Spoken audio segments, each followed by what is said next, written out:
Grand and glorious rising. Please know that we are entering into a sacred space, not that any other day when we enter into time with the Elizabeths that is not sacred.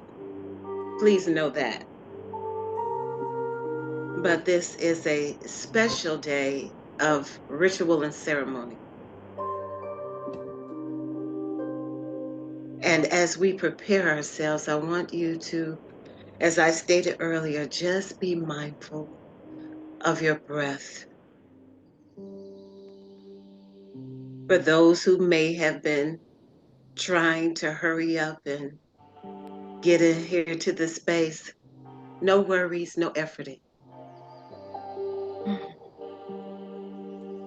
Come as you are. Come as you are.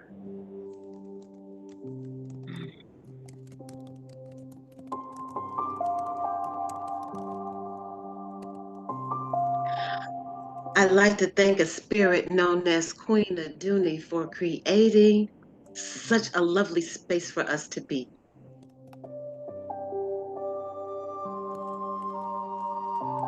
And to be fully in who we are. I honor you and I thank you.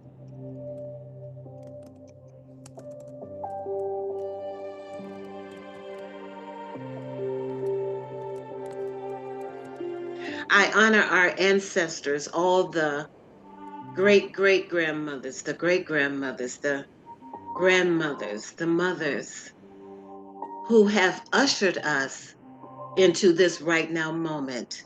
We honor you. We honor you. We honor the feminine presence of all those who came before us to remind us how grand and glorious we are. We thank you.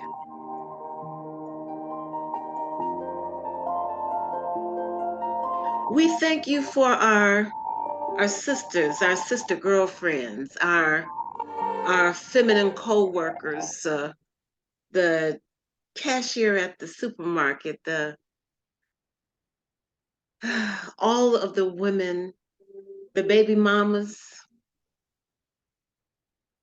that we see every day, who we may not know what their path or their struggle is, but we stand with them because we are their sisters.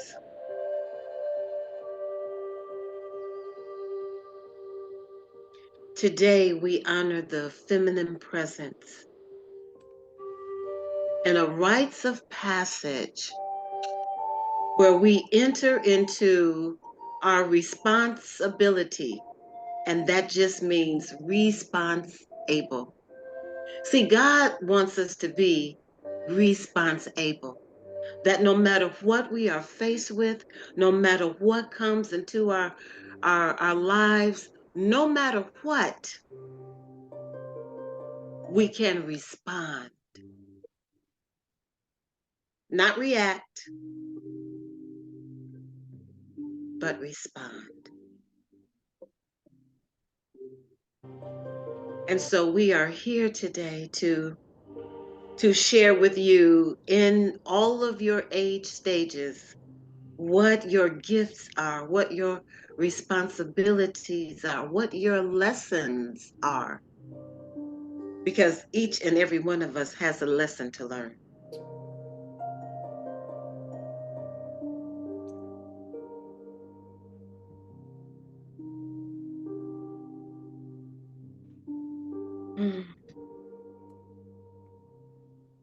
I thank you, Mama Het, because of your attention to ritual detail. as you burn the incense, as you present your spirit. I thank you for gracing our space.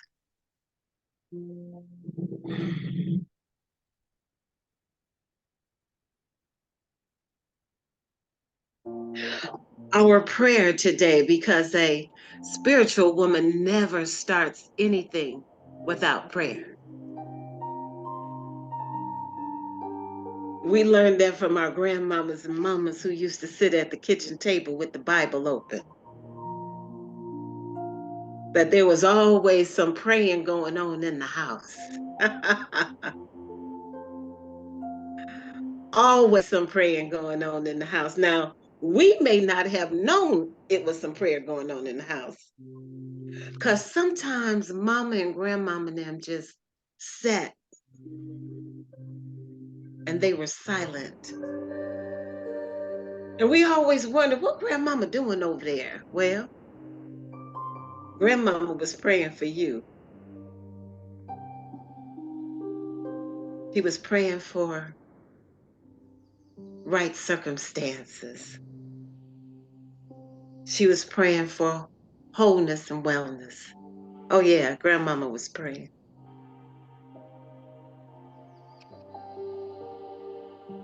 So our prayer today comes from the masterpiece 52 card deck of affirmative prayers by Iyanla Vanzant. And it is an absolutely glorious deck of cards. And they're all beautiful prayers. So today, for our ceremony, oh, good God. The prayer is for grace. See, I'm about to start crying already. Grace. Grace is unmerited favor. Spirit bestowed resources and blessings. Dear God, when we are weak, your grace is our sufficiency. When we are sick in mind, body, and spirit, your grace is our sufficiency. When all around us wallow in fear or turmoil, your grace is our sufficiency. When our vision is unclear and our patience runs short, we shall stand in our ground and in your grace, because your grace is the peace of our hearts. Let it be so, and so it is. Grace.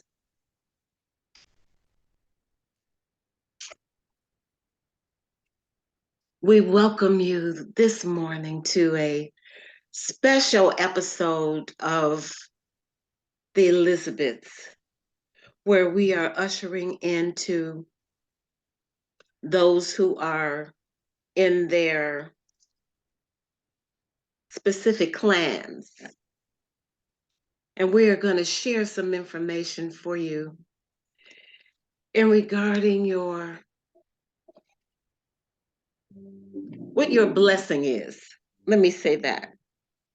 We were all brought here to be a blessing. And that blessing may be to our family, to our neighborhood, to our community, to our government, to our church and state, whatever it is, a organization. We were brought here to be a blessing. And we want you to know what that blessing is. We want you to know what that blessing is. So we are going to share. Welcome, welcome. I didn't even know if I said welcome to you all in all your beauty and your glory. Welcome, welcome, We have much information to cover in our 2 hours. So I just, and I thank Mama Evelyn. I see you are somewhere traveling and walking, and I am so glad that you still chose to be in the presence. Thank you. Thank you.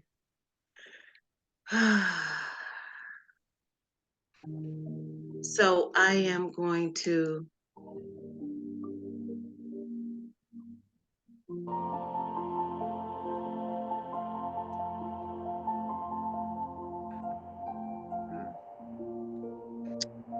share a screen. I'm going to share, and I'm going to start the slideshow from the beginning.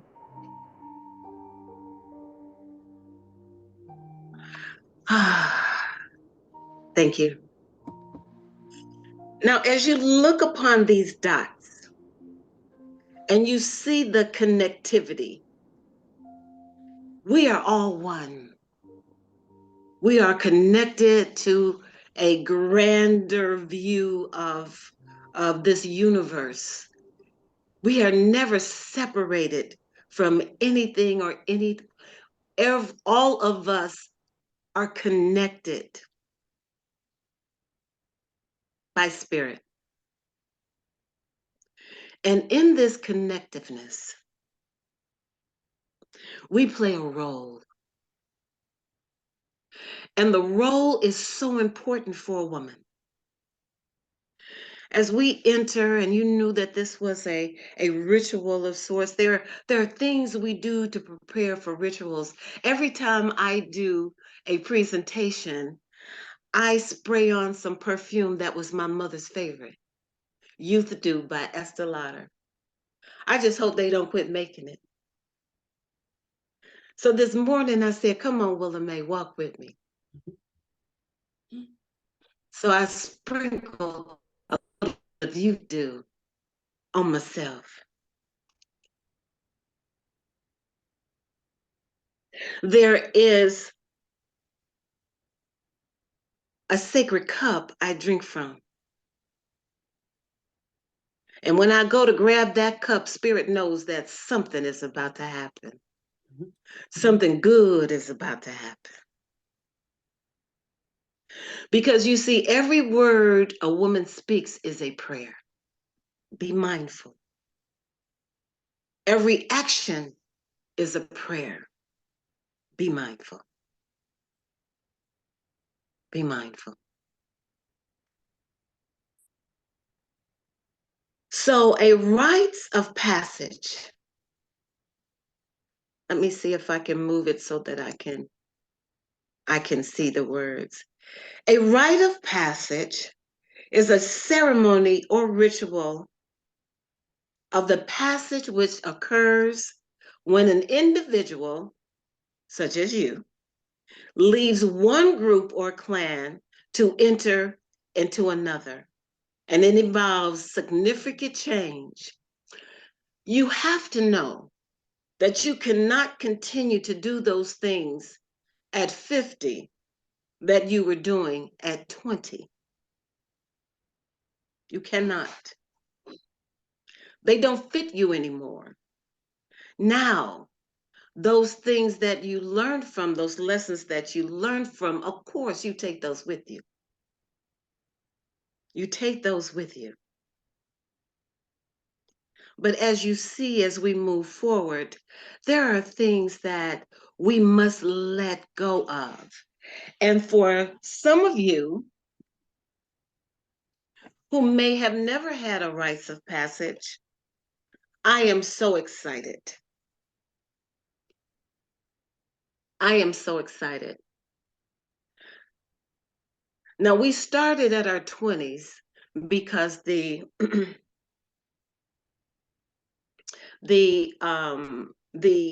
group here doesn't really, we don't really have the teens.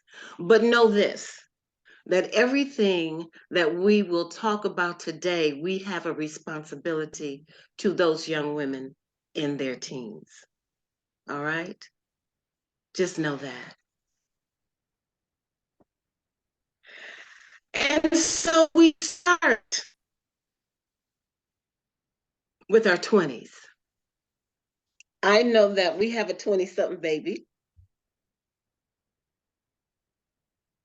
and the 20s are the inquirers. Their lesson is discernment, paying attention, because so often in our 20s, we're just living free. We just don't, hey, we living for the moment, all right? And the challenge is listening. Your passage is confusion to self-awareness. Your gift is discovery, because life is beginning to unfold for you. And as it unfolds, oh, such wonderful things you will incur. Have some allowance for the unfolding, for the discovery. Your color is red. All right? This is the beginning of you being grounded in your root chakra.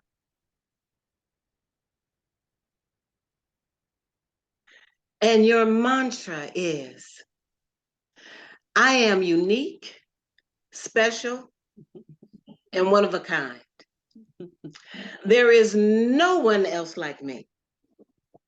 My body is a temple of the living God. I respect myself. I like me just as I am. And I am my own best friend.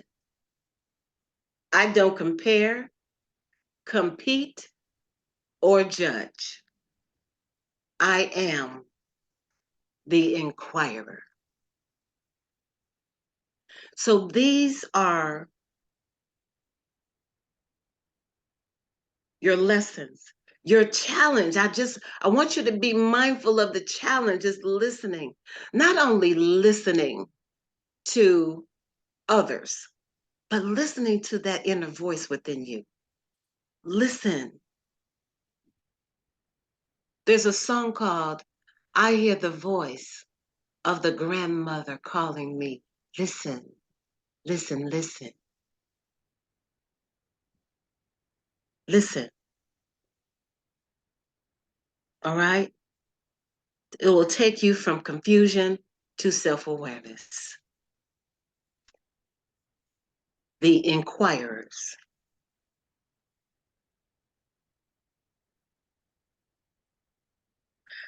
Oh, then we get to the 30s. The builders. Your lesson is self-direction, not being led by the nose, from external sources. Self-direction. That means that in your 20s, you began to listen to yourself, and now you know that you can trust that to move you forward. Your challenge is judgment and criticism. Look at them over there. What they doing? Why they doing that? Da, da, da, da. That's going to be your challenge.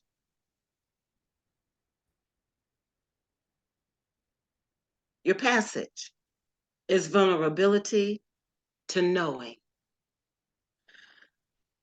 Be all right with being vulnerable. That we have been taught that, we don't open up because we don't want to be hurt and we don't want anybody to, you know what? Look at what we miss out on if we don't take a risk, if we don't open up. Be willing to be vulnerable and know that God is with you every step of the way.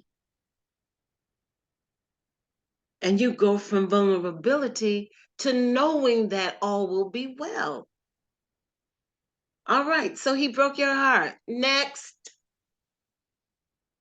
All right, so you didn't get that job. It wasn't for you. My granddaughter, when she's in college, she had an opportunity to go to Paris. She was in the fashion design.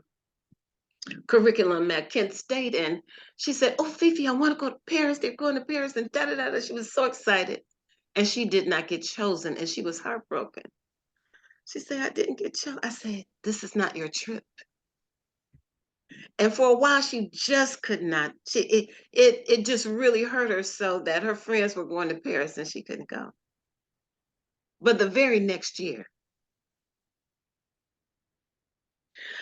the trip came up to go to Africa, and she was chosen. And she called me up. She said, "Fifi, you told me that wasn't my trip. This is my trip. This is my trip." I say, "Hey, trust the process." So it's okay to be vulnerable, and you go to knowing that all will be well. And in knowing all will be well, your gift is freedom. It's freedom. When you know all will be well, when you know everything will be taken care of, when you sit in that knowing, it's freedom. It's freedom. Your color is orange, so wear lots of orange whenever you get the opportunity. And it can be a scarf. And when they talk about your color, when you need a little something extra, put on your color. Walk around in it. And your affirmation. I am discovering how wonderful I really am. I choose to love and enjoy myself. The love in my life begins with me. Excuse me. I just want to say that again. The love in my life begins with me. I am worthy of love and respect. If I am single, I am at peace with being single. I am divinely guided to my perfect mate and my perfect work. I question to grow and grow to question. Mm, can you just sit with that for a moment? I question to grow and I grow to question. The 30s are the builders.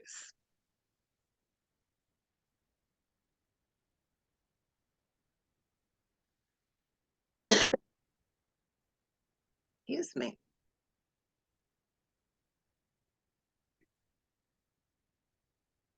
Now the 40s, the dreamers. Their lesson is self-validation. Their challenge can be overwhelmed. Their passage is isolation to cooperation. Their gift is vision. Their color is green. And they've come into the realization that I have a mission in life. I have vision. I refuse to play the game of overwhelm. I am designing my life exactly how I desire it to be. I am valuable. I am enough. I don't force, I flow. All right, you 40s. I don't force, I flow. Before I can help others, I must help myself. I have a dream, and God is unfolding it. Self-validation. You don't need any validation from any external source. With you and God, that is a majority, and you can roll with that. All right? Anytime you feel yourself stressing, feeling like you can't do it all, right now, stop. Stop. Just stop. I don't care what it is. Stop. Halt. because that's going to be your challenge. Because as women, what we've done is we kept moving forward. We kept moving, kept moving. And then at the end of a project, at the end of an affair, at the end of it, we just fell out. We didn't have anything left to give. Stop. Your passage is isolation. Don't be so into yourself that you don't share with others or you don't go out and cooperate. Take care of your vision. And you can't share it with everybody because everybody is not going to take care of your vision like you do. All right? You don't force, you flow. The dreamers.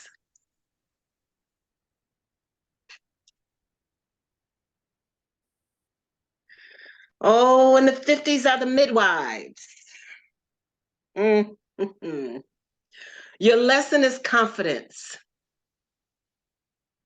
The challenge is fear. The passage is resentment to appreciation. Your gift is your creativity. And your color is purple.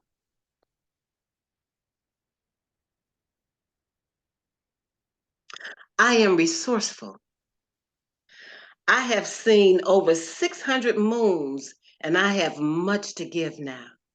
I am a healer. And through my own healing, I heal others.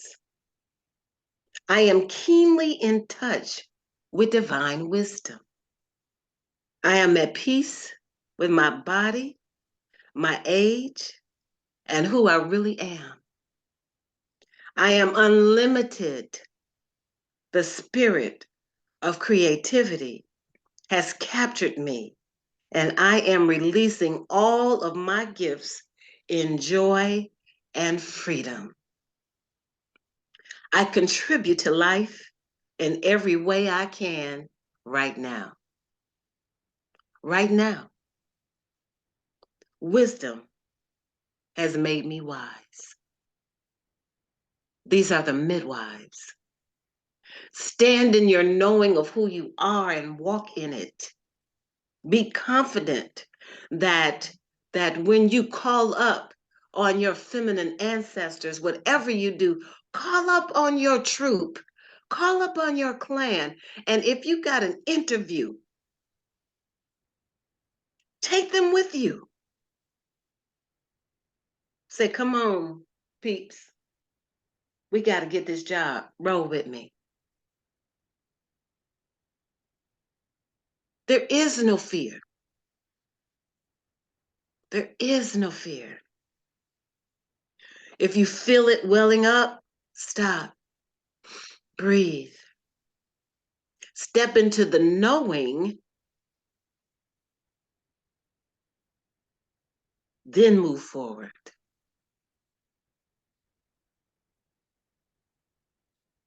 You got this.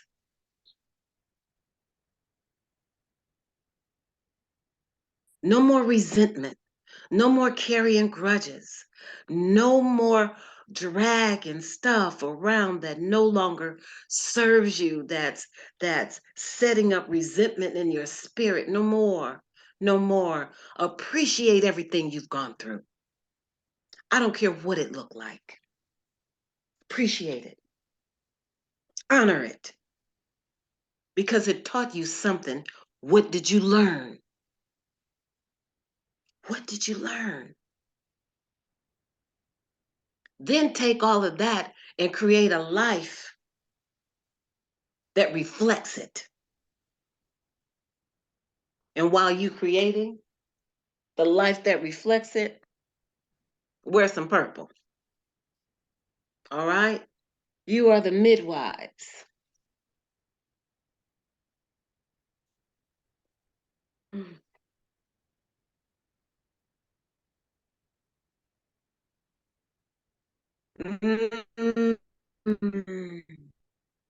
Oh, the 60s are the seers.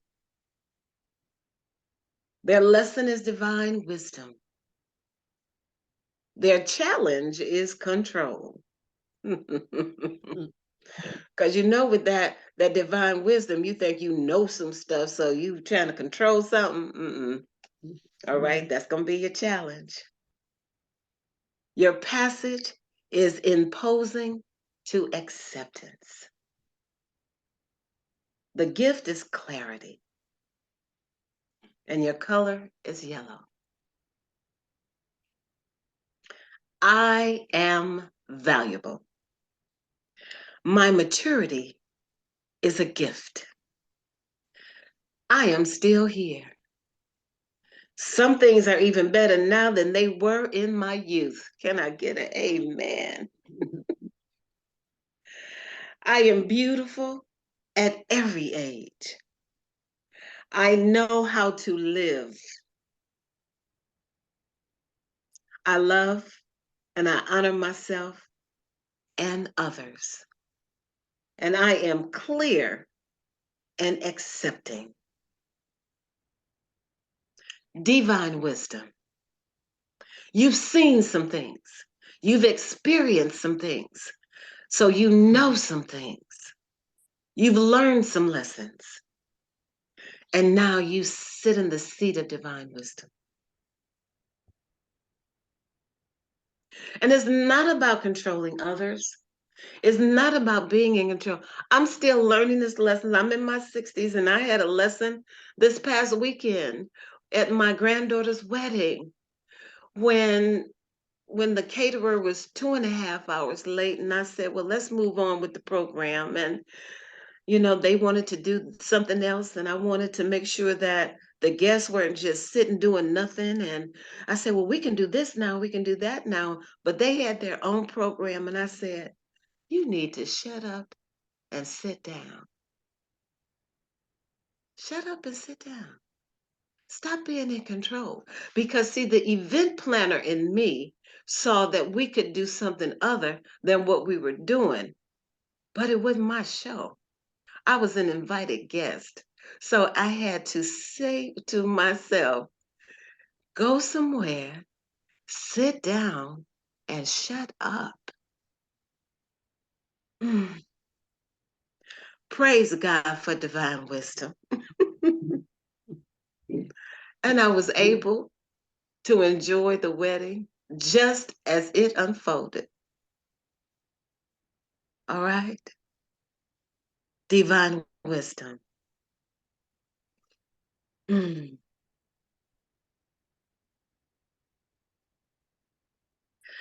Now your 70s are your spirit guide. Their lesson is compassionate honesty. You ever had one of those 70-some people call you over and say, come here, baby. Let me tell you something. Ooh-wee. Their challenge is arrogance. Their passage is tolerance to alignment. Their gift is illumination. And the color is blue.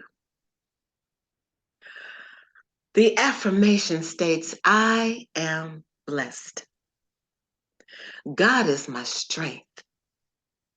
I am a treasure. My life is rich and full. I am free to do what I want. I am putting myself first, and it feels good. I meditate, take quiet walks, and I see God everywhere. I see God everywhere. Compassionate honesty, not just with others, but with yourselves. Be compassionate with yourself. Acknowledge that that wasn't the best decision that I could have made, but it's all right. I'll do better next time. Be mindful of haughtiness and arrogance. Just because you've been here a little while don't mean you can be arrogant about it. All right? And you go from tolerance to being in alignment, because see, God is is working with you right now. There is a space where we come to where we must be in alignment with the Spirit of God. We must be in alignment in all of those lessons that came before, so that we are not saying one thing, thinking something else, feeling something else, and doing something entirely different.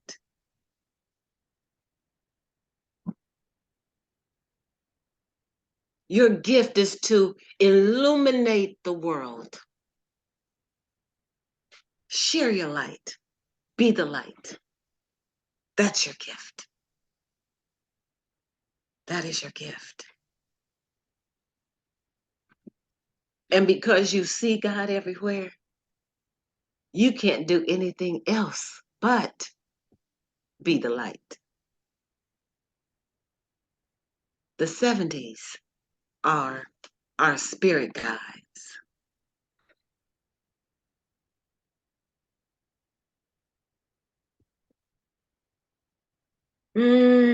Oh, and our 80s. Oh, our 80s. Our lesson is attunement. The challenge is sarcasm. The passage is efforting to grace. Grace was our prayer. The gift is humor. Because at this point, we're laughing at everything. We see everything with a sense of humor. And the color is violet.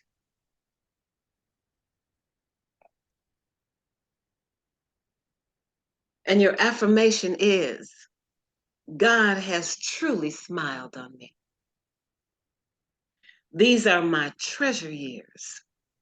I am exploding with wisdom and knowledge. I live every day to the fullest.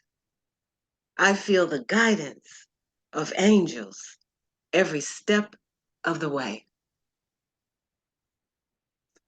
The mother wit.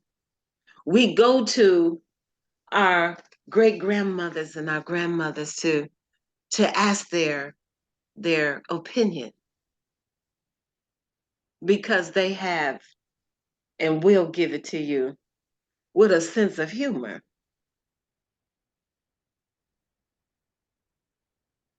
Because their challenge is going to be sarcasm. Oh, they can cut you one, all right? Because what? Because they can. They've earned the right. They're 80. They earned the right. They can cut you one. However, be mindful. Because you want to be in attunement. All right? You want to be in attunement. No more efforting. No more trying. No more struggling. No more. No more.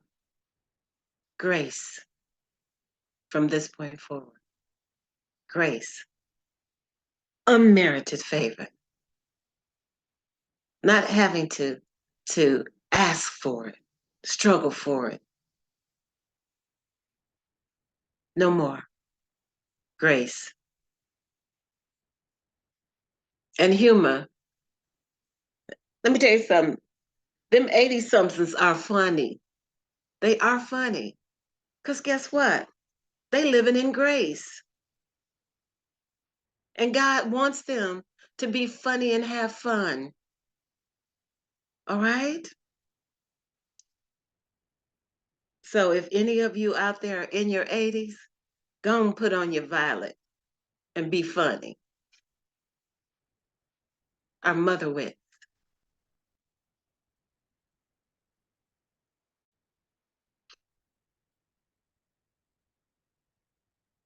And our 90s and up. They are our teachers and our medicine women.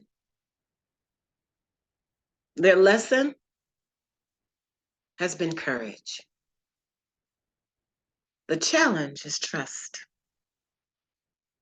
Their passage is helplessness to purposefulness.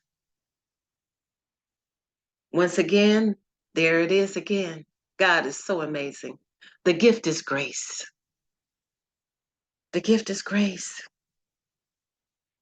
And the color is gold.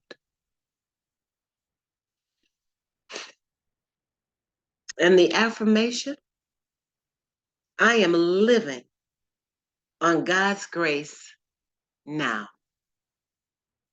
These are my crowning years.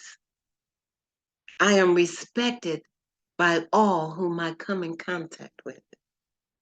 I am a blessing to the planet and to all who come into my vibration. I commune now with angels. Spirit protects, blesses, and prospers me. I share my healing, love with others. I share my healing love with others. Or I can say that.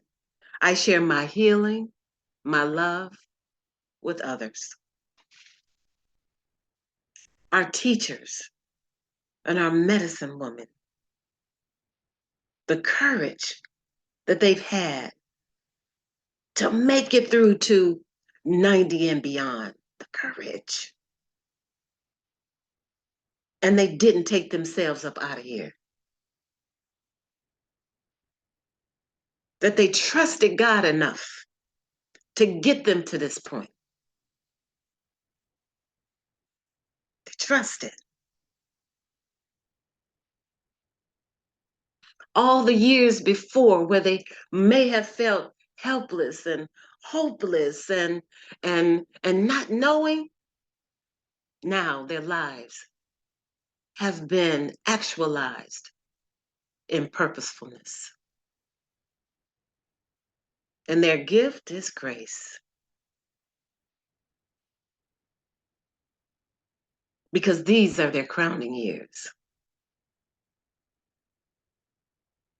And their color is gold.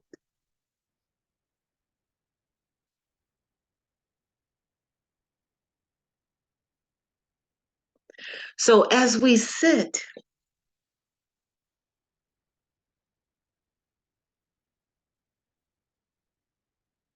and I give it back.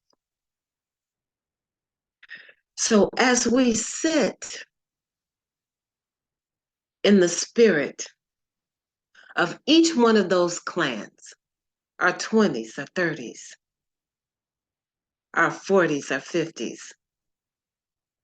our 60s, our 70s and 80s, and the 90s and all up, please know that there's a gift that you bring to the world. Your responsibility is to share the gift. See, your gift is not for you. Your vision for how you were brought here to be is not for you. I heard Steve Harvey tell the story about his first wife was feeling some kind of way because he was always out on the road, going to these clubs, telling these jokes. And so she was saying, well, you need to be home sometime or whatever. We got these kids and da da da. And he said, but ain't nobody coming to the crib to hear these jokes. I have to go out there. I have to do that. And so he was there. He's got to give his gift to the world. He couldn't just tell the kids, okay, y'all sit around so I can tell y'all these jokes. The gift is for the world. So how dare you hide it? How dare you not bring it forth? How dare you? How dare you? It's for the world. It's for the world that Mama Razia feed us all of that good food. It is for the world that Mama had show us how to dance without reservation. It's for the world that Lolly goes out and spits her what do you call them? Her poetry. It's for the world. It's for the world that the queen goes out and sings her song. That Mama Evelyn goes out and creates all of these wonderful creations. It ain't for her to keep at the house. It's for the world. So what are we doing? It's for the world.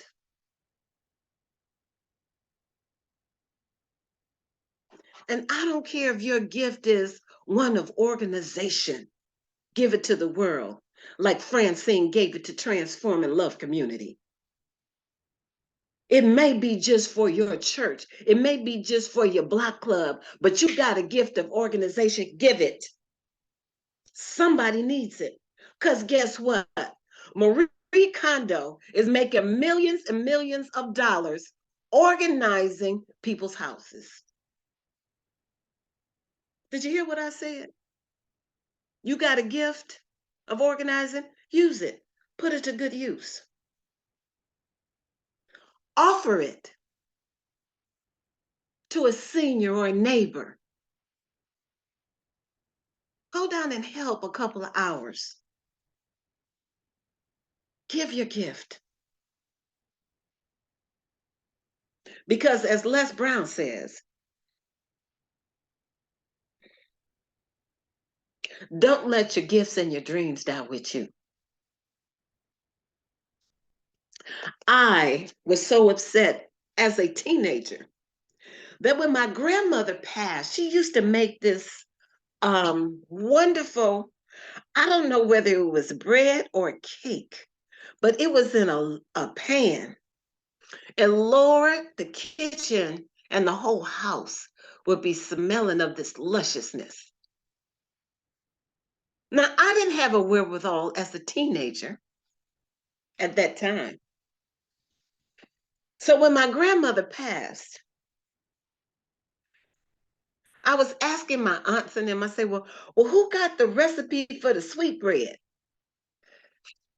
And they started looking at me like, I don't know. I said, excuse me?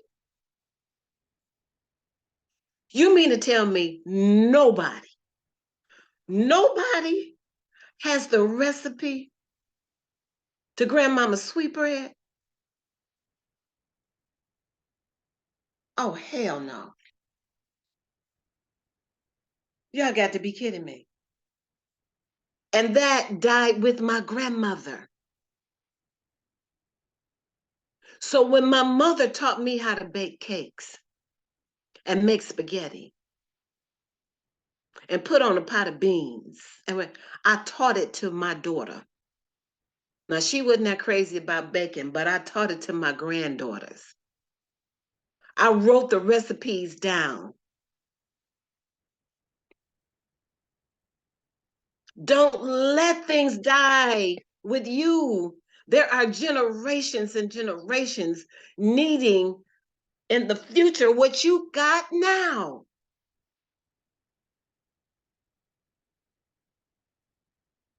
Mama Razia, I know you got them recipes wrote down. I know you share them because you have classes. I know you share them. I know you are. And those that you share them with, they will share with others. And they will share. And they will share. Now, they may not remember where the originator got it. It don't matter. Because every time they prepare it, the name of Mama Razia will be called.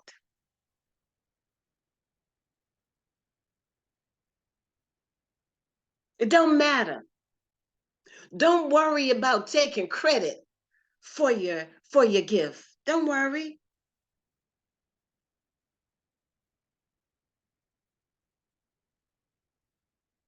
Because if there's credit that you're going for, you're going to be disappointed every time.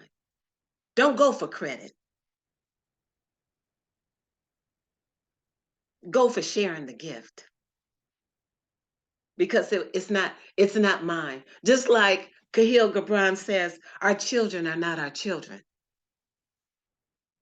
They're not our children. They come through us.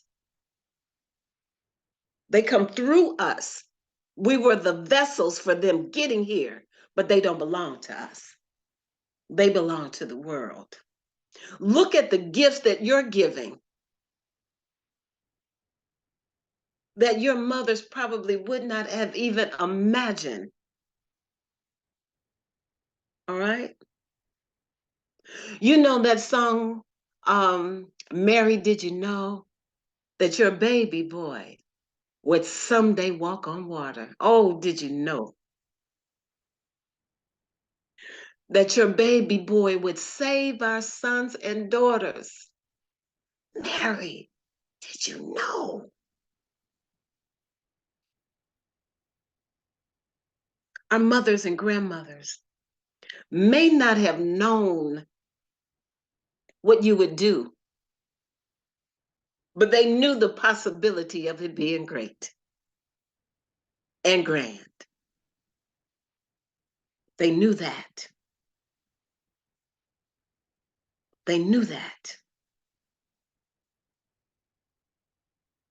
So now it's up to you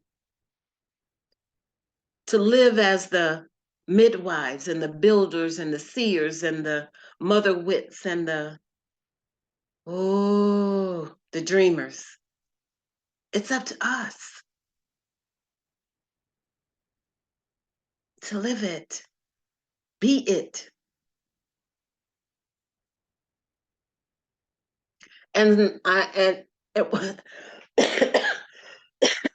excuse me. And what I'm looking at right now, you are all doing it quite well. Quite well.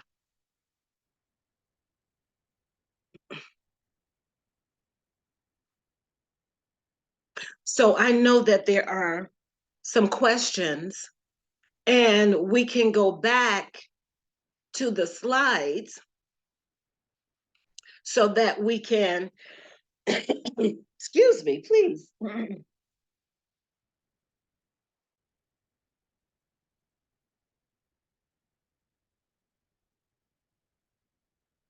Got a little tickle. And if Queen can allow me to share again, and let's open up for anyone who like to speak at this point. I know that's a lot that I gave. That's why I'm using this next hour for questions that you may have in terms of your particular clan. Now, let me ask somebody, is there anybody who is in their last year of a particular clan? If you're 29, 39, 49, 59, are you in your last year? Okay, so you're 69 right now, Queen? Right, and you still have the share. Okay, thank you. Mm-hmm. So Queen is in she's going to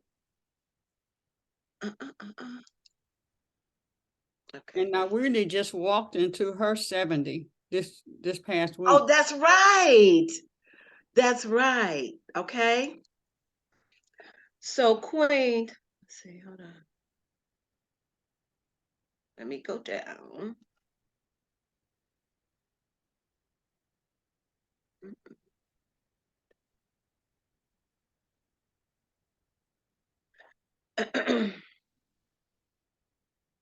So Queen, you are wrapping up your years as a seer. Mm-hmm. All right. And if you can reflect back in your lessons, reflect back on when you use your divine wisdom and it turned out well for you, or when you didn't and it did not turn out well for you.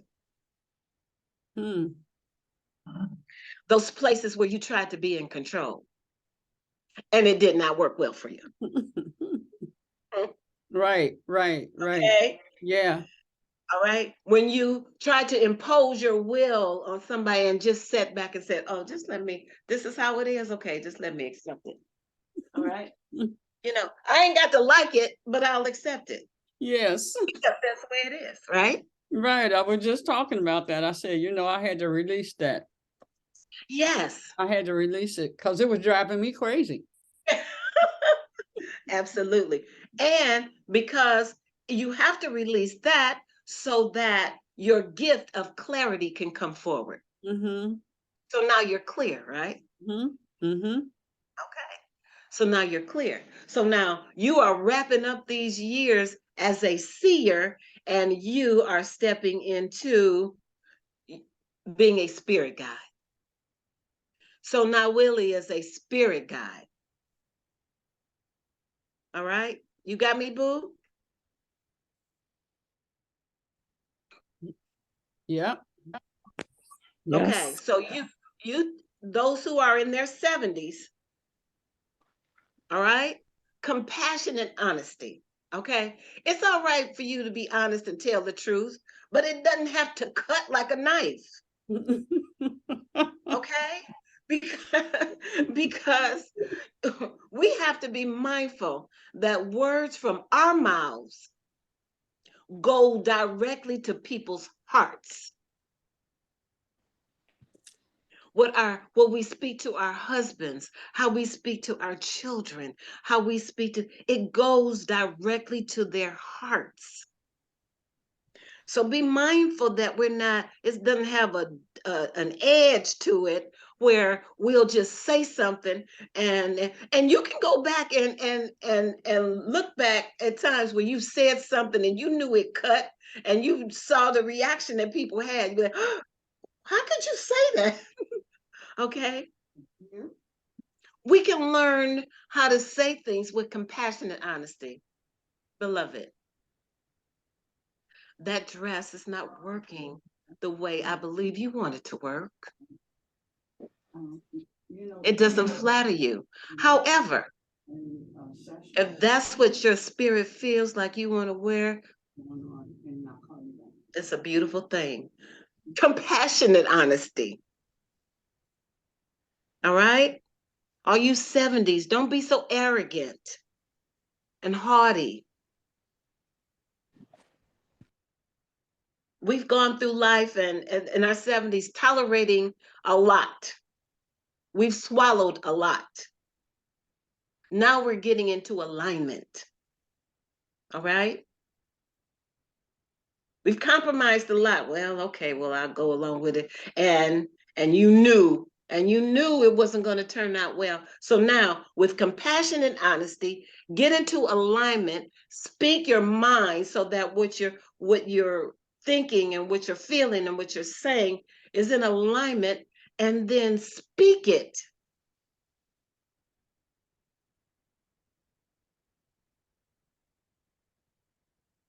Because you're there to share the light and be the light. That's what your responsibility is. Okay? So who else is in now, Willie? Who else is in or will be in the spirit guide clan, the 70s?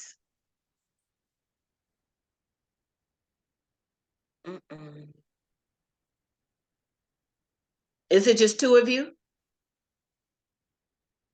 Okay. All right. I'm saying that. I'm hearing that is true. All right. So let's go back. Lolly, I know that you are an inquirer. You are only 20-something, baby, right? Yes. Okay. All right. So you know that this is very important for you.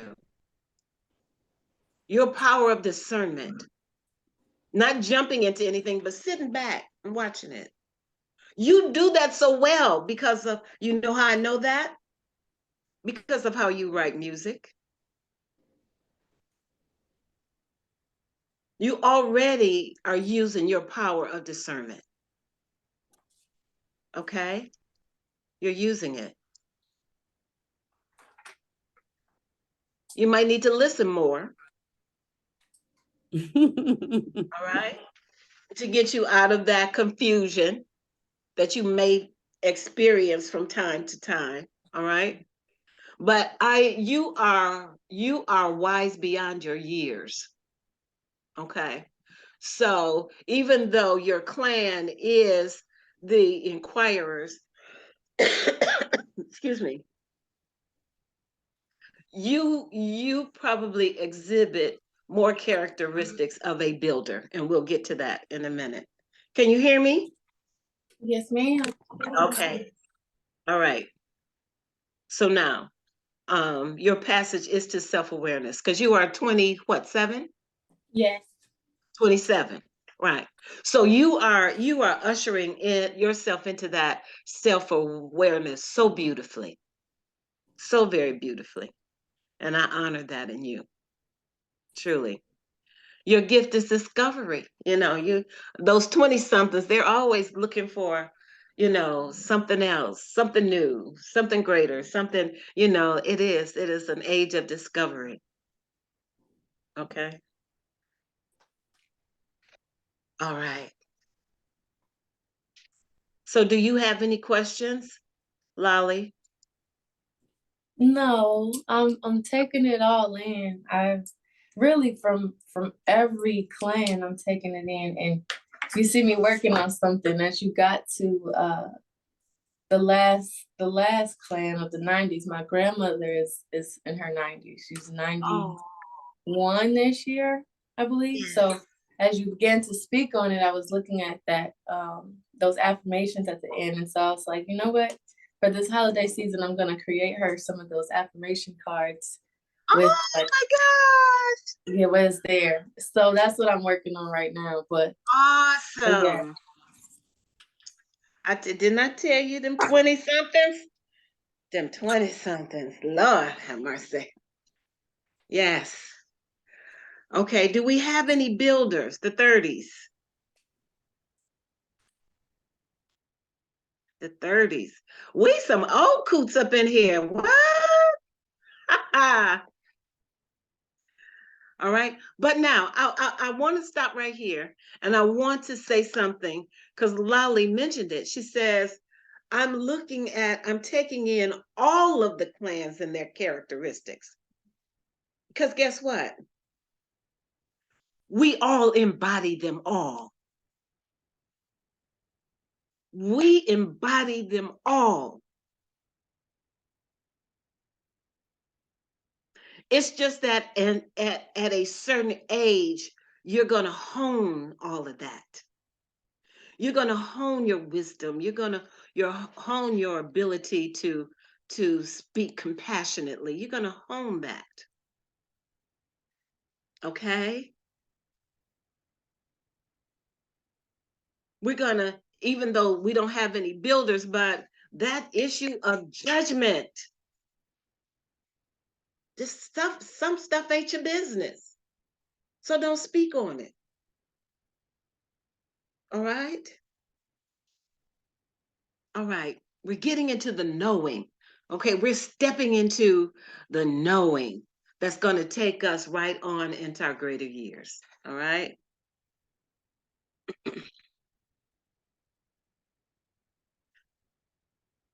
Do we have any 40s? The dreamers.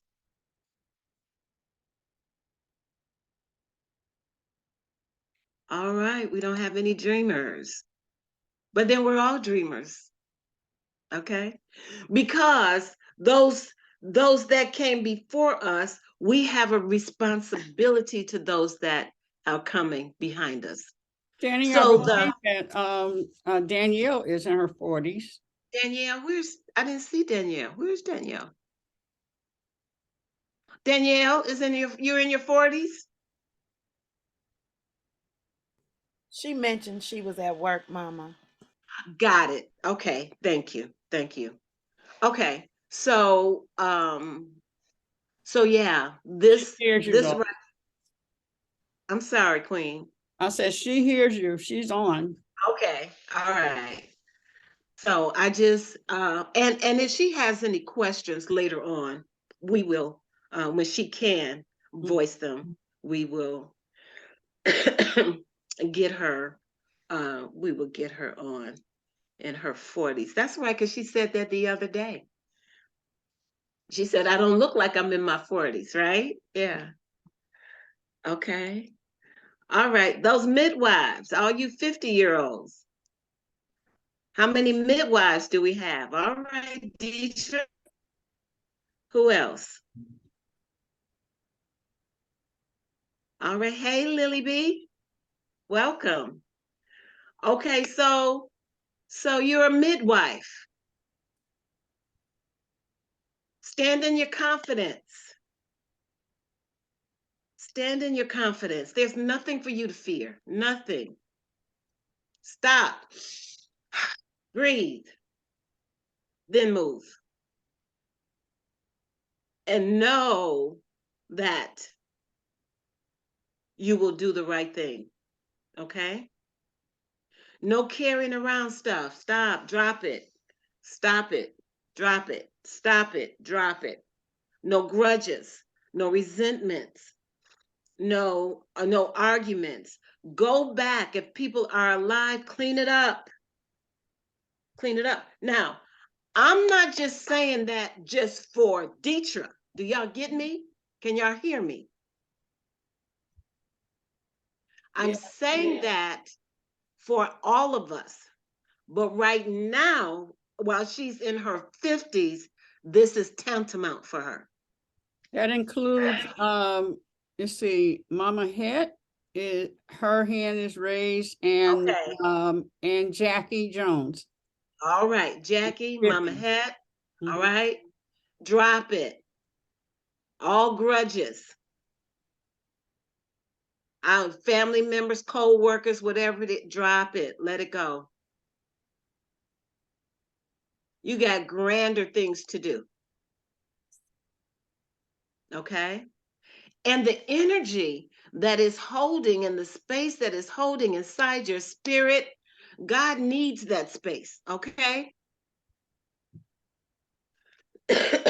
God needs that space to do what you were brought here to do, for God to use you. All right? So no more holding resentments. Okay?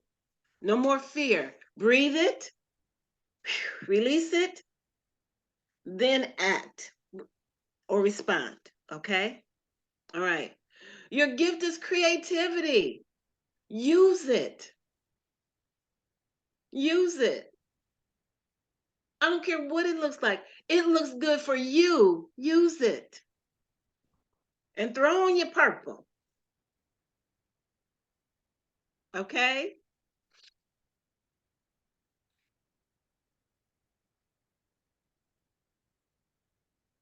All right. All of our 60-year-olds. Who we got? Me. All right, Mama Evelyn. Pardon me, Sister Danny. Yes, ma'am. Pardon me. I'm in the 57 crew, and I wanted to share. I wanted to. Oh, please. Yes. Okay. Let me go back. Okay. Before we grow up. Before we grow up. Okay. So one thing that I wanted to share that's so amazing about this card is that whenever we have our sister circles, I don't know if you all saw the movie where Grace Jones, I think it was Boomerang, and her name was Strange. And she did this move right here, and that's my I always do this move in the dance class. That's my move that I do. And I know you said purple, but it's pinky purple today, and I got on the pink all right. Come on. and I just I drew that. I drew that because I love her. So I'm Oh, gonna have to dress up wow. like her. So I just wanted to share. That is my move, and I love. After I had ISIS, I was like, I can help people have a baby. I just know. I just. Yes. But thank you, Yes. Danny, for sharing this. This is incredible. I got some people I need to share this with if I can. Absolutely. Absolutely. Yes, ma'am. Yes, ma'am. Francine. Hi, Danny. Hi, boo. Hello, my sisters. I'm in my 60s. Ah, 61 years 61. young. All right. All right. So we got myself and Fran, and who else? All Star, and who else is in their 60s? Is that it? Me? Hermione Grace. Oh, Grace. All right. Ooh, wonderful. And Evelyn. Okay. So here we are. We are, where am I going? We are the seers. Uh-oh, hold on. I need to move that so I can see. The seer needs to see. All right. So we are the seers. Our lesson is divine wisdom. Our challenge is control. And we go from imposing ourselves on others to acceptance. My word for the year was, okay. That was the word for the year. Whatever or how crazy it looked that people was doing, I said, okay. And it relieved me from holding on to anything. I just said, okay. You know, if I tried to share something with somebody and I was met with resistance, I said, okay. Okay. No, nothing else needed to be said. Okay. All right. Clarity is the gift. Oh my God. When you are clear about who you are, what you want, how you want it, where you want it to happen, how you want it to unfold, when you are clear, you will get in alignment with everything, and the universe has no choice but to participate in it with you. No choice. I swear to God. When you give up the fight, accept what is, because it is, clarity comes bubbling to the top. All right. Because I'm in where it says some things are even better now than they were in my youth. Thank you. Thank you. Because I know how to live. I know how to have fun. I know how to be at peace. I know when to be still. I know when to say no. I know when to say yes. All right? Divine wisdom. Divine wisdom. Okay? Francine has her hand up. Yes, Francine. I did. Danny, I just wanted to say something about that acceptance. Absolutely. Oh my gosh. And I have a mantra or every day, whatever's going on, the challenges that come, so-called challenges, they're so-called challenges. So my saying is, oh no, not today. Not today. Not today. Not today. Yes. And then it's accepting what is as it is because it is. And who am I to say that it should not look the way it's looking? So I'm allowing. Yeah. Rewind, repeat.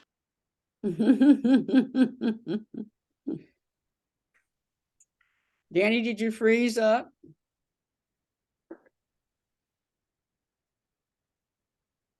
Oh no. Divine order. Oh wow. Come back, Danny. Come back. Come back. Mm. Can we get a repeat while we wait on Danny to come back? Who said all that wonderful That was wisdom? Francine. Here's Danny. Francine, you said how it is, what it is. Come on, do it one more time, please.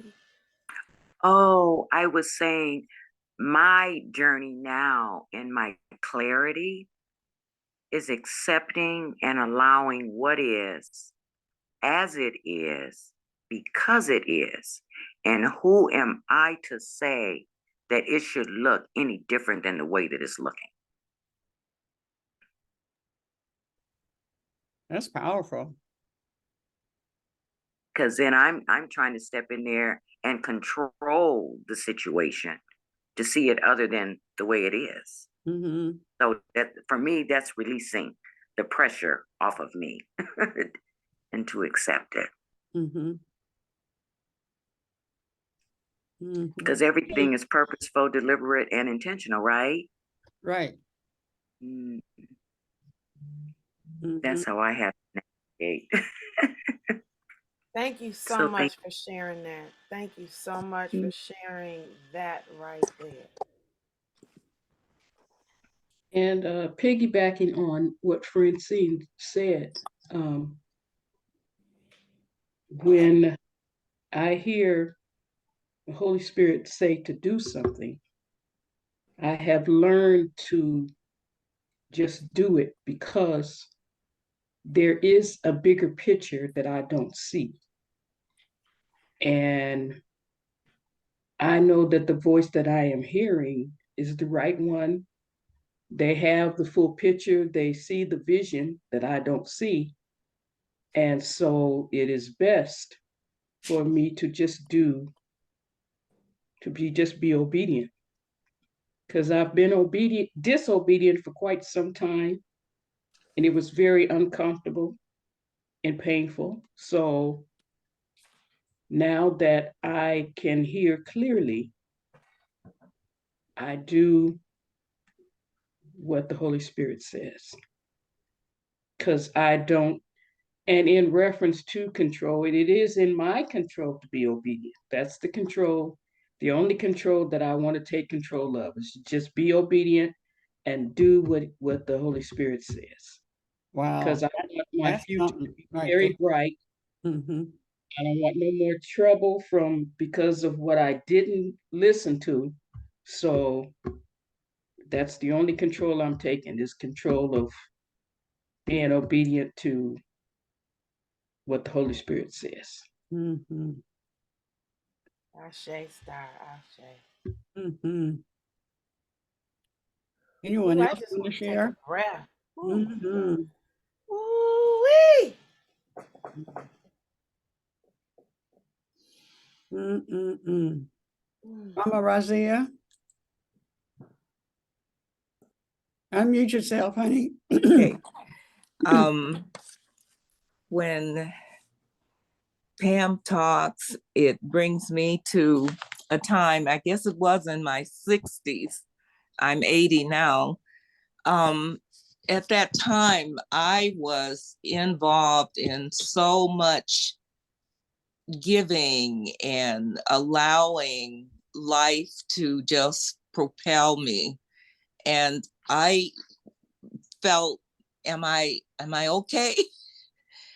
Because there were so many friends and family were saying, oh, you are just so immersed in this, and you need to be careful. I kept hearing people be expressing some concern that I was allowing myself to be immersed and so involved in listening to a voice that was saying, you need to do this, you need to help with this, you need to, and you will be okay. And that voice I held on to. Mm. But there were more voices that were saying, be careful, stop, watch your back. And I just wanted to share that. And I wonder if there are other Elizabeths who have had that experience. The 60s were the most intense for me. And as I look back, I don't know why at that particular age, it was coming in the 50s. But I thank Danny so much for this sharing that we have this morning, because it's helping me to put things in perspective. And I do feel joy and thankfulness and gratefulness for having been supported by the force, by the God force, at a time when I was told that I was at risk for being so much into the giving and allowing myself to just be propelled. It felt like I was swimming or just being in a position of not being in control. And I was okay with it. And I'm just so thankful for the experience. Danny says she's coming. Mama Het? I just wanted to share with my aunt. I had an aunt Charlotte. No, I have my aunt Charlotte, who she passed some years ago.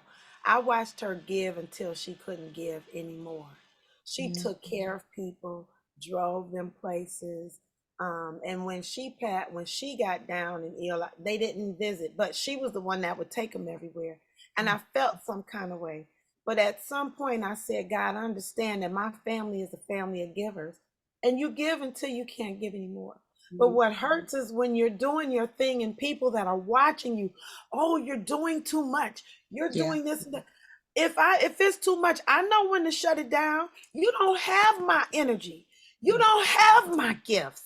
So how do you tell somebody that they need to slow down? When I'm tired, I understand that, but I feel like I'm doing what I'm supposed to be doing when I'm doing it. Now, yes, you start getting clumsy, you start making mistakes. That's when to slow down. But people that don't understand it, they're saying, hey, how come you're not being you? Or, hey, you're doing too much. When am I supposed to do me?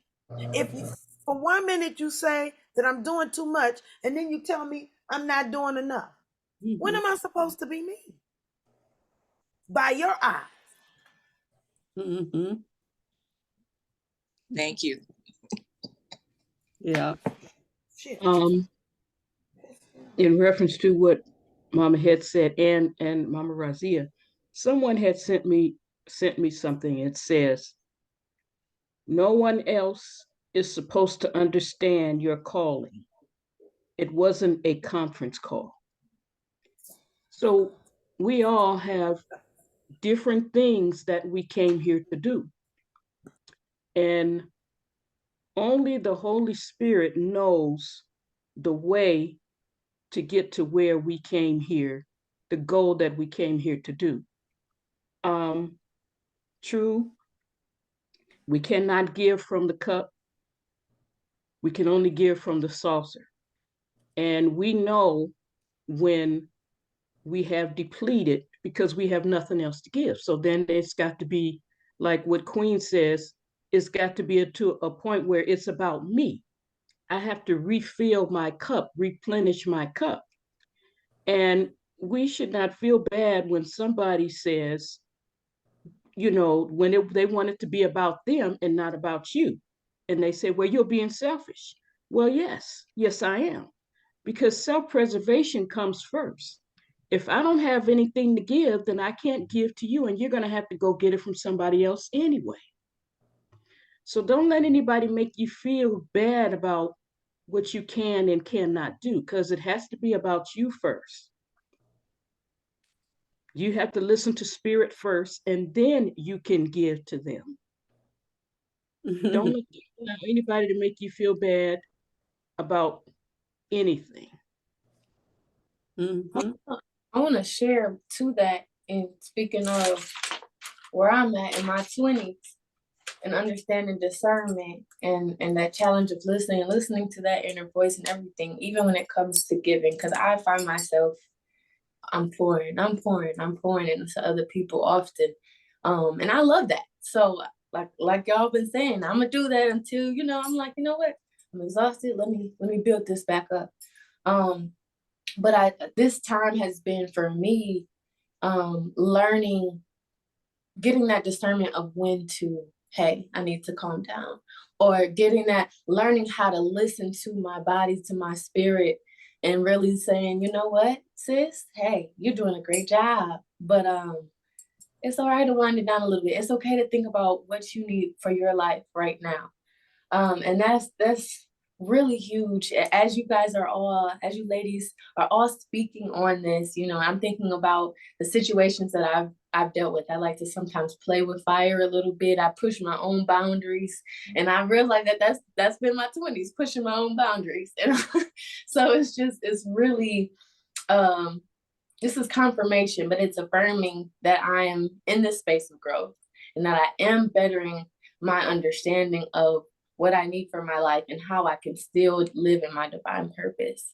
So this is amazing. And then even thinking about my mom, she's in her 60s, early 60s. So she's a seer.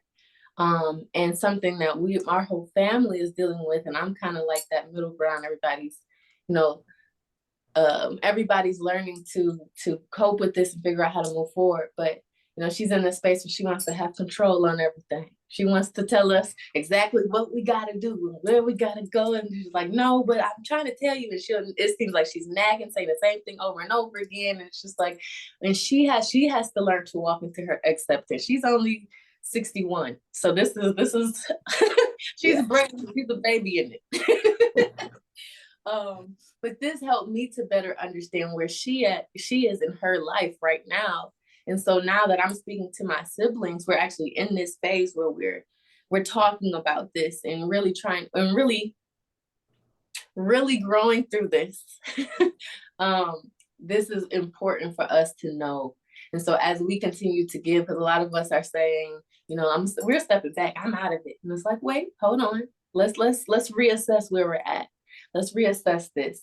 And now we can see, I can share with them so that we can all see where our mother is right now so that we can continue to give in a way that is best for us and for her. So just wanted to speak on that. Okay. Welcome back, Danny. Thanks for sharing, Lolly. Evelyn? I just wanted to say yesterday, a brief conversation I had with my daughter. I called my girlfriend and I asked her to take me to urgent care so they could rinse my ear out because I wasn't doing a good job. So, and she said, well, what are we going to have for dinner? I said, you do what you need to do for dinner. Don't worry about me.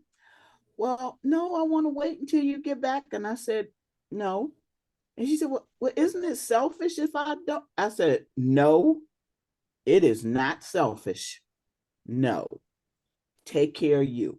I'm gonna take care of me in the morning and eat my avocado toast that you can't eat because you get a little allergic to it. I can't help you. I love avocado, so no, it is not.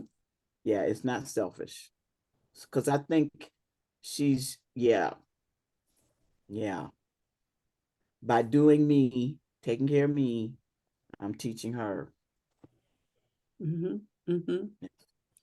Yeah, I remember when we first opened the shop on Harper. I took a trip, I came back, and all this confusion was going on. And what some of the sisters were saying, at that time, she was like my best friend. You are so compassionate. You are so compassionate. You are too compassionate. But when she needed compassion, she was pulling on it. So it's all right for you to get compassion from me, but not for me to give it to those that you don't think needs it, right? Yeah, that was, you know, like Mama Waheb was talking about, you know, saying a person is this, but then when you need that to happen for you, it's okay for you to exert yourself to be that.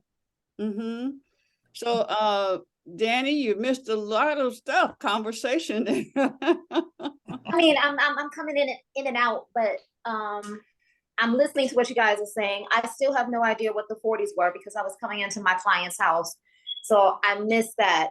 But I'll go over that for you. Okay, but I'm listening to everything that everyone is saying, and I feel like I'm in a space because I am a caregiver and have been for a while. Coming from watching my mother overexert herself, and I remember people saying, "Oh, you're working too much, Vaughn." Da da da da da. But people don't come up with solutions and resolutions to help the person who is given too much give respite. Like, for example, I have aunts and uncles that live down south. Nobody ever came up and be like, "Hey, I'll come up there and watch mom for a week. Why don't you come down here? And why don't we switch houses for a week? Why don't you switch environments for a week? Why don't you come down here to Georgia or come down here to Florida for a week and get some respite? And I'll switch places with you so that you can get a break and I can spend time." Nobody came up with that resolution. You know what I'm saying? People are quick to be like, "You're doing too much," but they don't give you, be like, "Hey, why don't you go get a massage?" You know, "Hey, you're working a little too much. Why not come and feed you?" You know what I'm saying? "Why not give you some friends?" So I'm at a space where if you come into me with an issue, come with a resolution. Because my life right now is about balance. I give to myself about as much as I give to other people. Because I do see people who give themselves. There are people who really think that it's okay to give yourself to the point where you are a zero. And I'm like, no, we got to balance this out. It has to be some sort of balance. I'm in my creativity mode. I think of Mama Evelyn and Pet Her Roo. I need to start dancing more. I have a hard day, I'm going to dance. Or I'm going to sit down and create something. I worked with an elder yesterday and I was like, oh, think of this digital marketing as creativity. This is digital creativity. And when we thought about it like that, she was like, oh, I get it. I got it. Yeah, so like I said, I would love for the Rev to go over what the 40s are because I'm like, I'm here. It's like I'm here, I'm 40, but I feel like I'm repeating my 30s, but I'm still living my 20s. And it's like, yeah. I gave you the power back. Okay. Thank you. And please forgive me. I don't know what happened. I looked at the screen and it just said locking. And I said, locking what? And so I don't know what she was going through, but thank God that. Danny, I think the blue room was like, that's my Danny, and Danny need to come back in the blue room. That's probably, you are probably right, Mama Het. You probably are right. You know you don't be down here in this yellow room. You need to go back up there in the blue room. Okay, well, here I am. So, but I wanted to make a statement based on something that Danielle said. She said, while we're going through something, people will tell us what we need, and then they don't come up with a solution for it.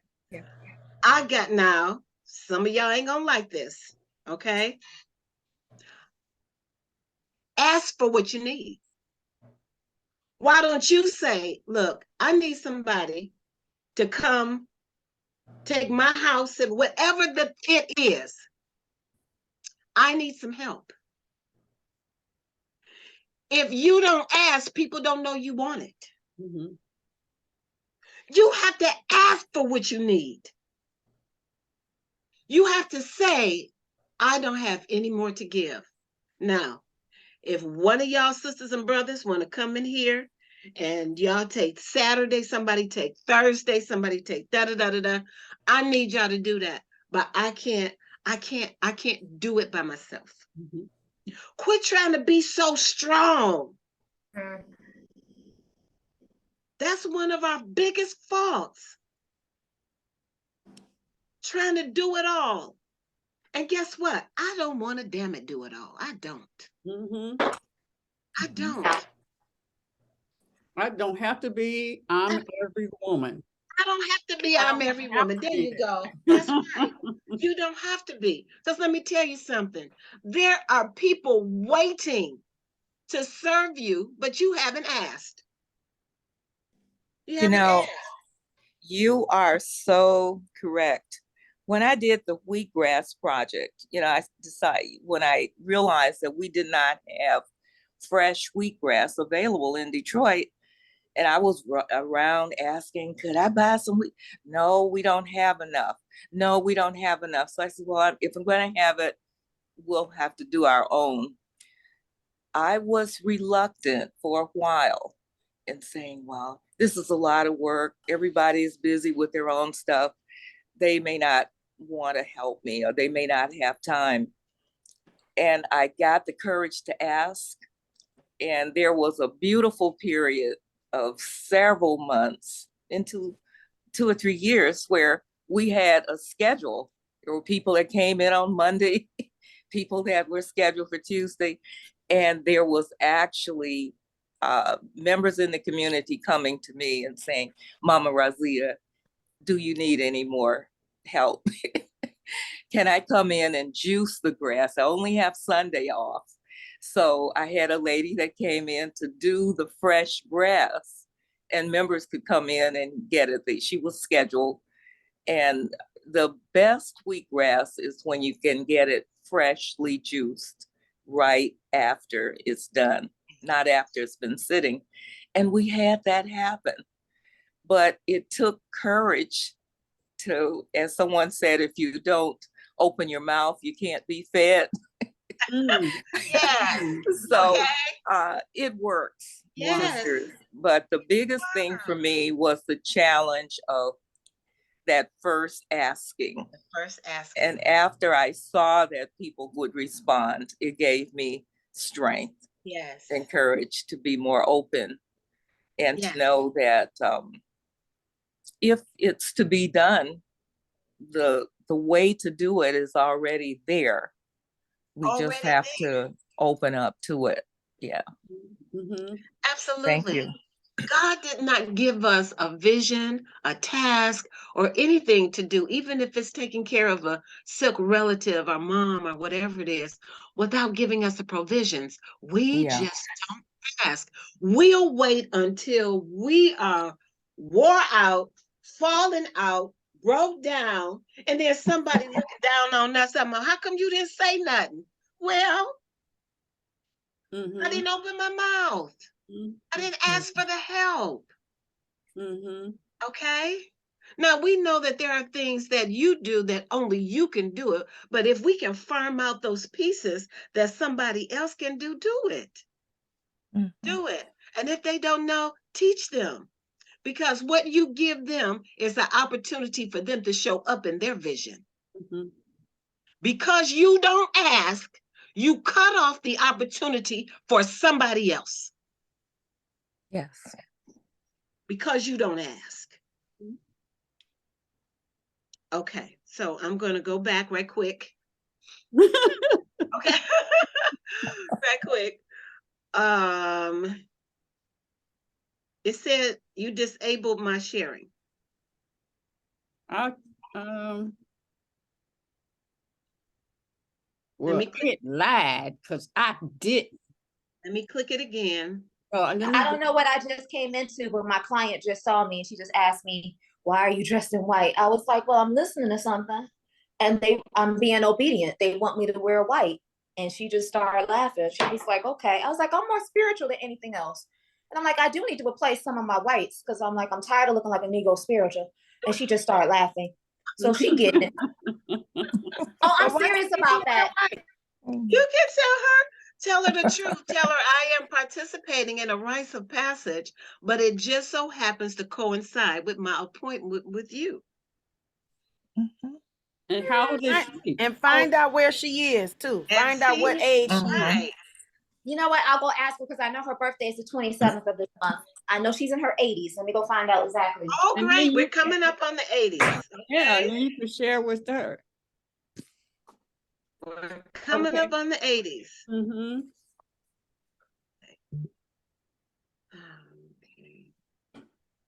while we're waiting on her, Danny, I want to share that I have a sister that who was a caretaker for my mother.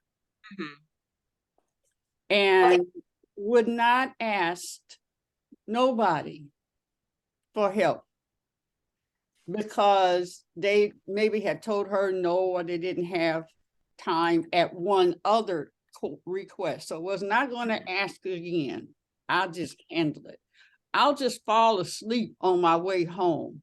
I'll just blah, blah, blah, until all of that became resentment. Yes. It became cancer. It Yes. became all this, right? Because somebody told her no at one point. Yes. I'm just not going to ask nobody. And I remember when my mother, we had gotten to the point where we were each taking care, because the doctor said, this, Mama brought us all together and said, I need help. And then it got to where the doctor was saying she cannot be by herself at all. So we had, and just us coming together, everybody said, oh, okay, I'll take this date, I'll take that day, and it just all fell together. And I remember when Mama choked, and then she ended up in the hospital, and from that point she was on her way to the end of her days here. And I called her because when it happened, she didn't say, could somebody help? I called, I said, do you want me to come down there with you? Not to be with Mama, to be with you. Yes. Was she going to ask? No. And you guys might have met, I think you've met her. She's not that anymore. Her name is Star. But that's where Star resided. I'll just do it. Falling asleep, driving home, not having a life of her own. Yes. Yeah. So we have to be sensitive, even more sensitive to people who are like that, so that they know it's okay. So not only do we have to ask, but we also have to pay attention. Absolutely. To others. Yes. Yes. Not only ask, but offer. Offer. Yeah. Yes. Offer. And then be realistic about what you can do. Now, I can't do Tuesdays and Wednesdays, but I can do this day. Yeah. Absolutely. Okay. Be realistic on what you can offer. One of the things that I recently did with the client, I had a client pass away Monday, and she happens to be my cousin's mother-in-law. For the last 2 months, I was working like 5 hours a day. Those 5 hours became time for her son, who was her primary caregiver, to take care of him, or to go spend time with his wife, or to go just to do whatever he needs to do, because he knew mom was going to be okay. It was an opportunity that presented itself through another aunt, and I'm glad that I was there to give him that bit of respite. I did find out from my client, she turns 88 on the 27th of December. Oh. And she is hilarious. She really, yeah, she is they are humorous. Yes. She is hilarious. Yes. And I'm like, I feel honored to be in the position that I'm in. I've been in this position in this capacity probably for the last 5-6 years. Moved in with my boyfriend's parents to take care of his then 95-year-old granny. And that was an experience, a blessing experience to be around someone of that age and that caliber. And I'm beginning to see the different ages, the 70s, the 80s, and the 90s. There is a huge difference working with seniors of that capacity. So it's a blessing. And I definitely see the need for more compassion, more resources that the adult children need to know or should know. Advanced planning, just having a plan for what if, because that's a conversation that a lot of people are not having with their loved ones while they're in their right mind before something happens. And then there's also an elder brought it to my attention of doing a holistic home care, which I'm in the process of creating, because I'm like, sometimes the little healing things that we do can help heal the spirit while the body is healing itself. So I see where I'm at, and I'm just like, I'm grateful to be in the position where I'm at. You know, it's just like, okay, I just want to be able to take it to the next level. And you know, I just wanted to throw that out there. But yeah, we're gonna come back because we haven't finished our 80s. We're gonna move forward, and then we're gonna come back and review the 40s with you. All right, Danielle? Okay. All right. All right. So now we have covered our 20s, our 30s, our 40s, our 50s, our 60s, our 70s. Now we're into our 80s.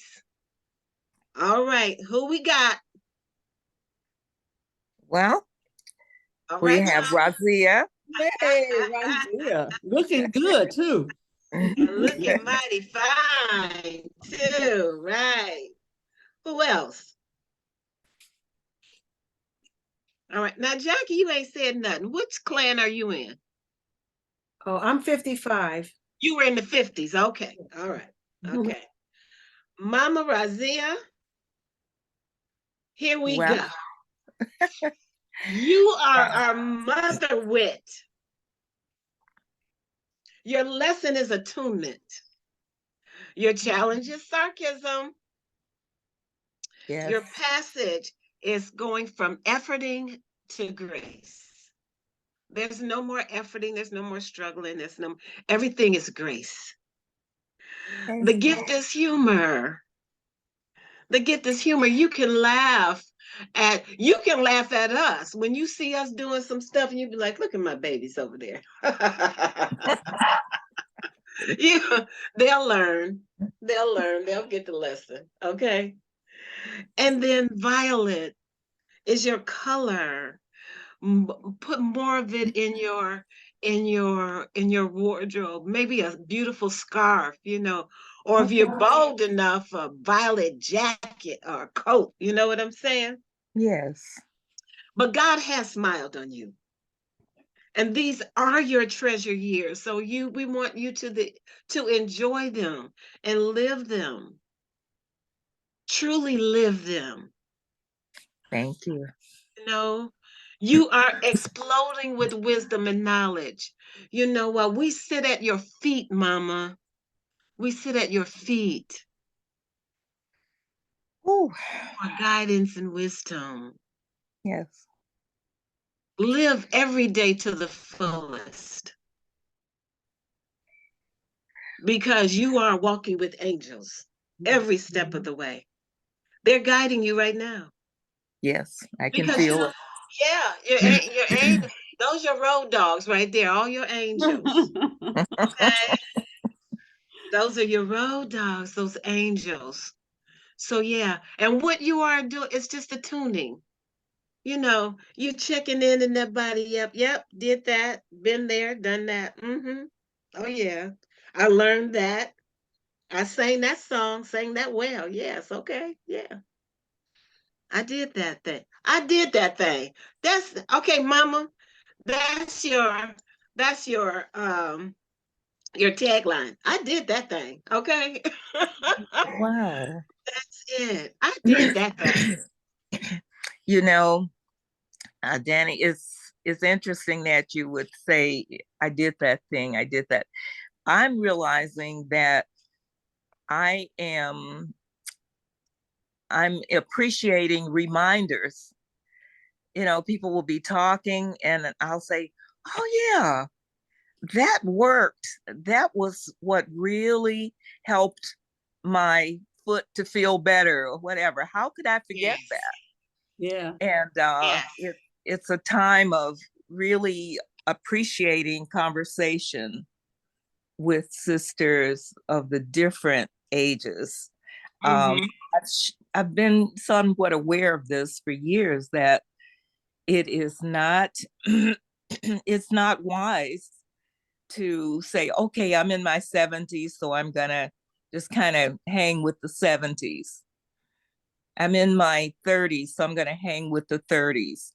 It's important to have all of the ages in the present, in the flesh, if you are in a position to be able to relate closely to a 20-year-old or 40-year-old or an 80-year-old, and to have that extra support and reminders of the different stages in life, and to be reminded of what you got and didn't even realize you got it.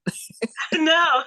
and it comes through another person standing before you, Yes. and you're saying, oh my God, that's it. Yes. And you've gotten a problem solved, or something that's troubling you is right there. God puts people in our path to be our teachers. Yes. And sometimes it's rough. And you're saying, wow, what is it? Why is this person continually showing up? I thought I was done with her. I thought I had shared enough. What does she want from me? And finally, you get your answer. And that person ends up being your savior. Yes. So every child is important. You know, every child of God that comes in our path is there to support us in learning something more, or being more efficient in what we are here for. But I'm thankful. I'm thankful for today's experience. Yes. Yes. And I do feel that God is smiling on me. Excuse me. This has been one of my more challenging years in terms of the physical. I've had a very, light, just healthy life, and not having many of the physical challenges that others around me might have. But this year I was able to get some of that, and to understand more and be more humbled by it. I've had to share a little bit more with others of what was not going well on the physical plane. Yeah, And you're still smiling. You still have a smile. Yeah. Well, in spite of, I shared with someone just yesterday, I said, this imbalance that I had, vertigo, I had heard the word, but never thought of it that much. And to have the experience of vertigo, I was saying, wow. And as I shared it with different people, they would say, oh yeah, I had that 5 years ago. Or yeah, I just had an experience with that last month, and blah, blah, blah, blah, blah. And there were so many people who had the experience and shared with me. And I looked in the mirror and I said, I'm really blessed. I'm grateful. And I'm going to move through this and know that it's a learning experience. It's something that is approved by God, and that it is worth the experience. There must be a reason for me to have this now. But that if I got all the way to 80, and this is my first experience of vertigo, I'm blessed. Yes. I'm thankful. Yes. So there's so many experiences that you have had. Wow. When you get all the way to 80, and it gets kind of fuzzy to remember.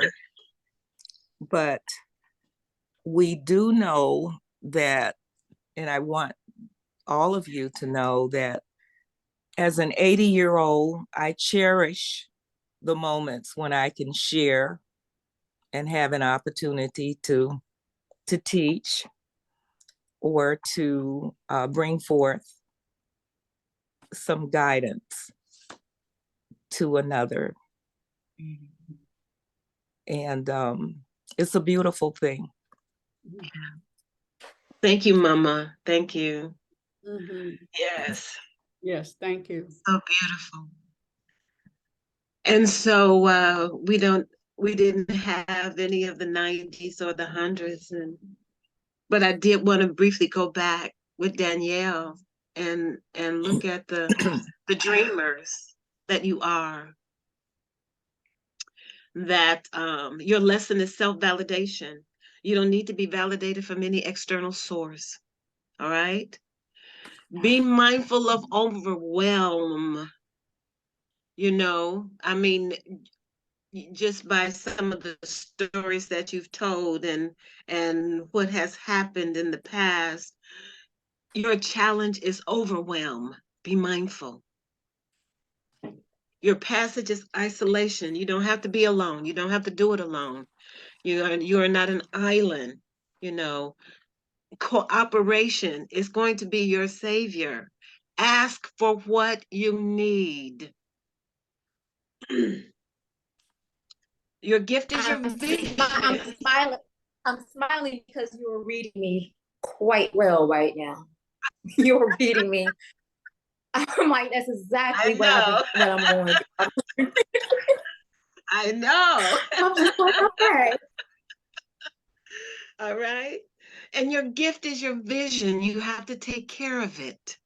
You have to take care of your vision. All right. Your color is green. So incorporate more green into your palette. All right. And you have a mission in life. This is your affirmation. I have a mission in life. I have a vision. I refuse to play the game of overwhelm. You hear me, Danielle? I refuse to play the game of overwhelm. I am designing my life exactly how I desire it to be. And I am valuable. I have value. I am enough. I don't force, I flow. Now, I want you to take that and stamp it on your forehead. I don't force, I flow. Before I can help others, I must help myself. And I have a dream, and God is unfolding it right now. Okay? All right. Star Danny, had can you, Mama Danny, can you leave that up for just a second? I told Lily B, she was asking about 39 to 40. I told her, screenshot what she's saying right now. That's 39, 40, right? I mean, that's 40 right here, 40. Now I can, if Queen will tell me how, I can email it to her. Yes. And she can send it out to you all. How about Well, that? it's gonna be in our archives though. Oh, you mean but it's in the archive? No. Yeah, but I mean the direct link. I got you. Yeah. It'll be in the archives when you go back and look at this. However, you might want to make a copy of it. You might want to make a book with all of the clans in it, you know, and have it handy, because you will be going from one clan to another. I would like that. I would like that. Now, the other thing is I will include, you all have a theme song for each one of your clans.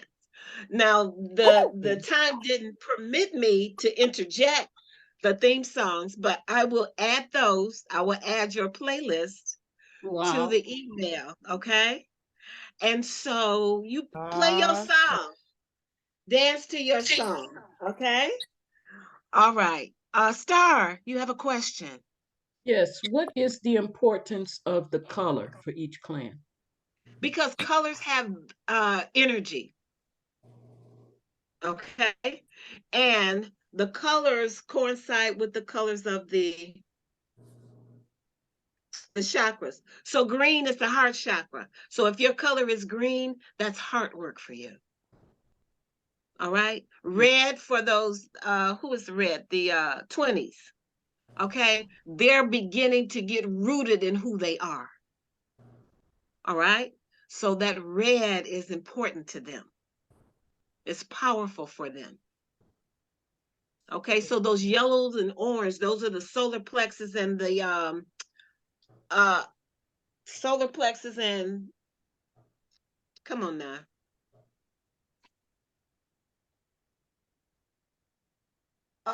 Okay. I just had a brain fart. Okay. It'll come back to me. All right. Sacral. Sacral. Thank you. So then violet is your crown, you know, blue is your throat. Let me tell you something very, very quickly, and I know we're past our time. I have a girlfriend who has throat cancer. And part of it is because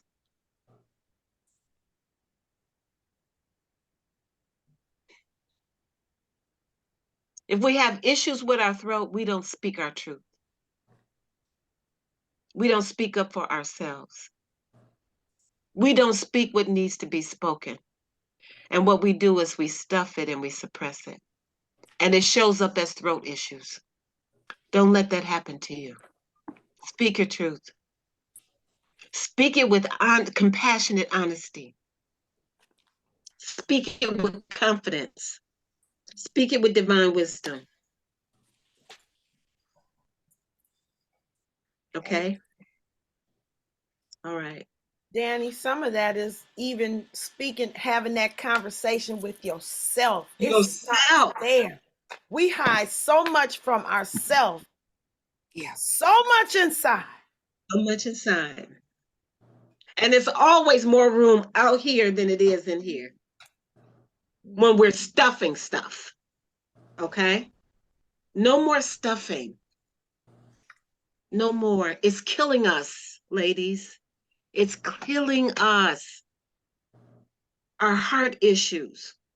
Black women are number one for heart issues. Number one. Take care of your hearts. Do your rituals. Everything you speak is a prayer. Be mindful of that. You are a prayer. How you move is prayerful. Okay? Mama Hat? Yes, Mama Hat. I have someone very dear to me that they have not shared with me things that are happening in their life, but I know people that they're experience that they're the people that they're experiencing this challenge with are talking to me, so I'm hearing what's happening. And all I know is I can share this without exposing, because when people don't tell me a thing, I don't say anything to them because I don't know it, because it didn't come from them. So I keep my You mouth can hold closed. them in the light. Yeah. But because I have this tool, because I have this, I'm gonna call this, this is a torpedo. And I can say exactly what needs to be said without saying anything at all by having this documentation. Hearing Because my person almost went to go have some major surgery thinking that it's going to be a Band-Aid. Major surgery is not a Band-Aid. If you don't fix what's going on from the gut root of it, won't no surgery help, won't no pill help, won't no exercise, no food, no water, no nothing. Weed, drinking, drugs is not going to make it go away if you don't fix it inside. So Amen. Thank you for giving me this weaponry. I'm doing good weaponry. Yes. Good weaponry, yes. Woo. And you can share it. You can say, gosh, let me tell you what I learned today. Or let me tell you what somebody shared with me today, and I want to share it with you. Mm-hmm. And that goes for anything and anybody, you know? Yeah. So, Queen Aduni, I'm turning it back over to you. Okay, great.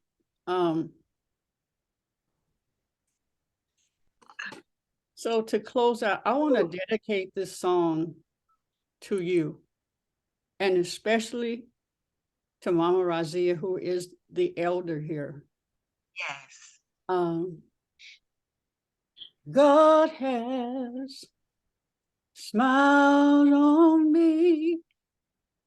He has set me free. God has smiled on me. He's been good to me. God has smiled on you. He has set you free. God has smiled on me. He's been good. Ha. He's been good. He's been good to me. Give yourself a hug. Thank you, Mama Aduni. Thank you so much. And give yourself the world, the whole world, everybody in your life. Sprinkle love and joy and peace and make it fun today. Make it fun. I love you. Thank you so much, Danny. This has been beautiful. Thank you, Danny. This will I'm be not ready to go. Okay. Peace and Wow. blessings, everyone. Oh, this is beautiful. Anyone Love want and light something to say you all. before we? Wow. Love you, Danny. I love you too, Franny. I love you all. Love you. All right, Elizabeth. Some good stuff, man. Some good stuff. Yes. Praise God. Because when all is said and done, we're going to give God the praise. Yes. Yeah. Dun, dun, dun. Because he's been good. Yes. To we. He's been good to we. Right. Yeah. Woo! Oh. All right, I can go now. Thank Oh, you. your way rejoicing. Okay. Peace, y'all.